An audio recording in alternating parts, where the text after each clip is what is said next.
ఈ నెలలో అధిక మాసంలో రేపు చివరి ఏకాదశి కాబట్టి ఈ ఒక్క శ్లోకాన్ని 33 సార్లు చెప్పుకుంటే చాలా మంచిది.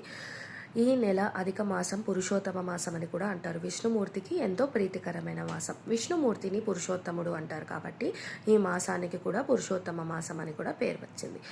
ఈ మాసంలో ఈ నెలలో అందరూ 33 రకాల దానాలు, 33 పండ్ల దానాలు, వాయనాలు, 33 ప్రసాదాలు, 33 ప్రదక్షిణలు, 33 దీపారాధన ఏదో ఒకటి వాళ్ళకి తోచింది 33 సార్లు చేస్తారు పుణ్యం కోసం.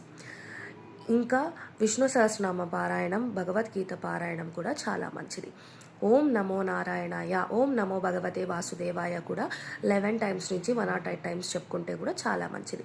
ఇవేవి చెప్పుకోవడం కుదరకపోయినా ఈ ఒక్క శ్లోకాన్ని 33 సార్లు చెప్పుకుంటే చాలు. అదేంటంటే గోవర్ధనం ధరం వందే గోపాదం గోపరూపిణం గోకులోద్భవ ఈశానం గోవిందం గోపికా ప్రియం.